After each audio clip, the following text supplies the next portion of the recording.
Hey, what's going on, guys? This is Zach, and welcome to Zekumaru TV. We're gonna get into this Tokyo Ghoul Ray. Now, if you haven't caught up, and if you haven't you've been just delaying on Tokyo Ghoul, man, this is about the time to get into it. But I'm gonna be looking at this because there's a lot of stuff going on here, and I'm gonna want to make sure I got it right. So we start off on select 21, which is chapter 21, and basically last chapter. The girl who tries to pass as a guy with the one-eyed ghoul, I can't remember her name.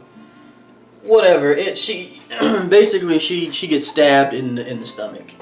I don't know why everybody keeps calling her a boy. Is it a boy? Actually, a boy? Is it a trap? What is this trap thing? But anyway, from what I thought, it was a girl because she gave up her womanhood or whatever, so she wants to be a guy, recognized as a guy now.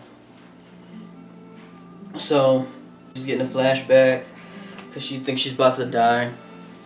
And then we kind of get a little exposition on what actually the inspectors are doing, the CG people are doing, and the CG inspectors, and they're just going in. The CCG is just going in. Oh, and they catch, what they did, this is funny, in the beginning part, they catch one of the clown people, they slice her up real good. Like, they figure out they slice her real bad.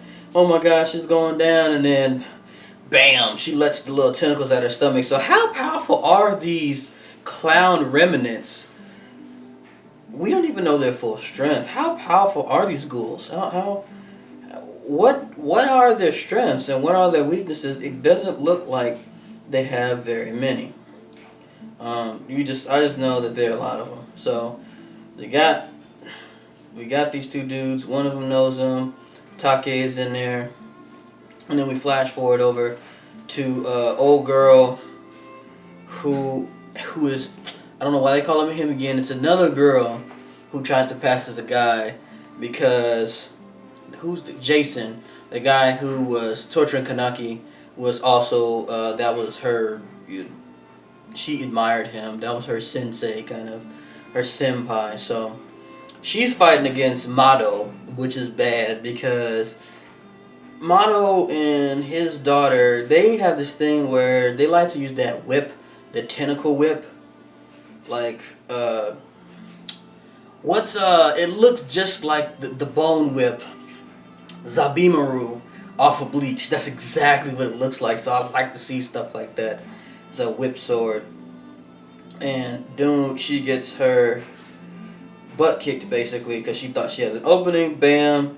And she said she took about a year to learn how to control it, but now she can do it about as easily as a finger. So they call her Big Bro. Big Bro, we're saving you. And she gets away. And the other inspectors come in and she beats them down. Ayato, when they flash forward, dude, this is like so much going on right now. Ayato and what's his name? They're going in, man. They're just going in. His little things from his wing, his bat wings type ghoul ability, and old dude is throwing knives. So Suzuya is throwing knives. So we got that going on still. And Ayato, they're like talking through the radio, and he's like, dude, did he run out of knives yet? Where is this dude? Suzuya finally cuts in the corner, and he's like, well, I gotta retreat for now. He wants to kill old dude. So we got this strange girl walking through the halls. We don't know who it is. Associates, Matsuri. They're fighting this ghoul. They're talking about. I think they're talking about Kanaki's brainwashed dude. The guy with, I can't remember his name. It'll come to me. I can't remember his name, but I guess they're talking about him. They start talking about this dude who was in the same class as him. They talk about how he's like a god. And at the end of the chapter, that ending was pretty, it came out of nowhere for me. It just, as soon as they get done with one ghoul, they're like, man, we done with this, man. I knew I'm a beast. All these youngsters up in here think they so boss. I'm the beast. And then this dude, who's the older inspector, he gets his head ripped off. Let me just show you. He gets his head ripped off easy by this dude. I think they call him Takigawa. I think that's who that is. And what it says is, you're like a freshly picked pineapple. A freshly picked pineapple. And that's basically the end of the chapter. I'm eager to see what's going on next. We got so much going on. We got Hinami, we got Ayato, we got Kaneki over here being brainwashed. He's trying to figure stuff out. We got this girl walking down the hallway, stabbed, about to look like she about to die or go, you know, kaiju on some people. Either that or she's gonna do like Kaneki did when he was losing his mind. So we got all that going on at the same. We got all this going on at the same time. But anyway, guys, that's pretty much the chapter. Leave your comments in the thoughts below about what do you think is gonna happen next. They said in the chapter that they're gonna release the one-eyed owl. The one-eyed owl, which is that little girl. When I found out at the end of the first part, man, I was like, oh snap, that's a little bitty girl, yo. What? All this time they had got the hype that it was a big bad dude. It's a little bitty girl. So if they're thinking about with this invasion, with everybody going there, they gonna throw that thing in there.